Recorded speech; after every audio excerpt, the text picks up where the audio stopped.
स्वागत है आपका the Bihar teachers history makers मेरा मोबाइल मेरी शिक्षा के इस मंच पर। इस मंच से जुड़े सभी सदस्यों को प्रणाम करती हूँ, अभिवादन करती हूँ। मैं फिर से एक सुविचार के साथ अपनी क्लास में उपस्थित हूँ। तो आइए जानते हैं। इतने मजबूत बनिए कि मन की शांति कोई भंग ना कर सके। तो आइए हम भी शांत मन से और मजबूत होकर अपनी क्लास की शुरुआत करते हैं। पिछले वीडियो में हमने पारिस्थितिक तंत्र की संरचना के बारे में कुछ चर्चाएं की थी। आइए आज हम उसी चर्चा को आगे बढ़ाते हुए आहार श्रृंखला के बारे में कुछ जानते हैं। किसी भी पारिस्थितिक तंत्र में ऊर्जा का एकमात्र स्रोत सूर्य है। सूर्य से प्राप्त ऊर्जा ही सभी जीवों में प्रवाहित होती है। यह जो ऊर्जा का प्रवाह होता है वह एक दिशीय या एक पथीय होता है। ऊर्जा के इस एक पथीय प्रवाह में सभी जीव श्रृंखलाबद्ध तरीके से एक दूसरे से जुड़े हुए होते हैं। जीवों की यही श्रृंखला आहार श्रृंखला या फूड चेन कहलाती है।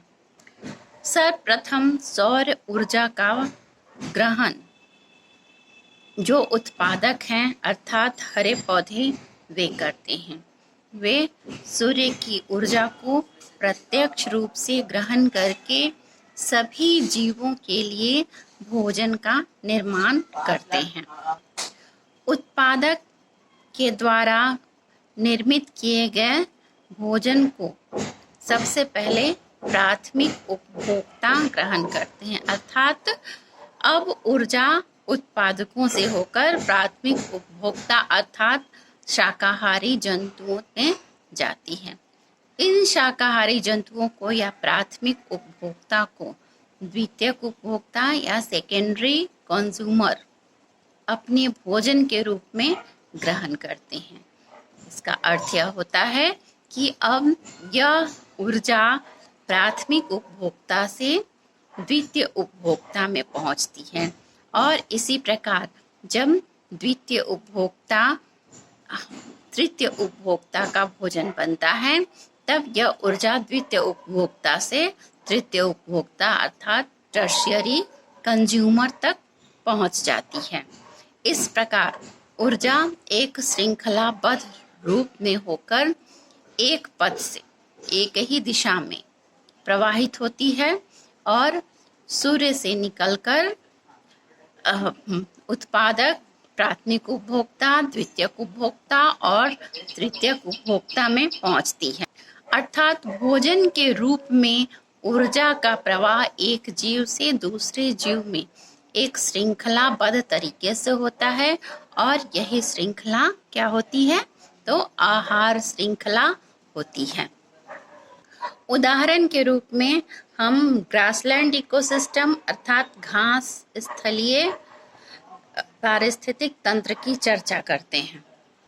घास स्थलीय पारिस्थितिक तंत्र या ग्रासलैंड इकोसिस्टम में घास उत्पादक होता है। घास को ग्रास हॉपर के द्वारा या टिड्डों के द्वारा खाया जाता है। तो टिड्डे या ग्रास हॉपर प्राथमिक उपभोक्ता होते हैं। इन ग्रास हॉपर को मेढक खाते हैं तो मेढक द्वितीय उपभोक्ता होते हैं और मेढक को सांप खाता है, सांप तृतीयक उपभोक्ता होता है।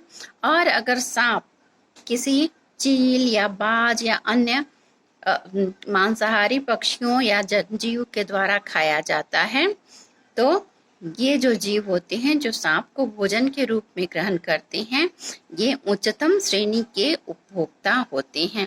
इस तरह से एक घास स्थलीय इकोसिस्टम में पारिस्थितिक तंत्र में ऊर्जा का प्रवाह आहार श्रृंखला के रूप में बना रहता है। इसी प्रकार अगर हम एक जलीय पारिस्थितिक तंत्र एक्वेटिक इकोसिस्टम की बात करते हैं तब हम एक तालाब की चर्चा करते हैं। तालाब में उत्पादक के रूप में शैवाल या अलगी उपस्थित होते हैं। ये अलगी छोटे जीवों जू प्लैंक्टॉन्स के द्वारा खाए जाते हैं।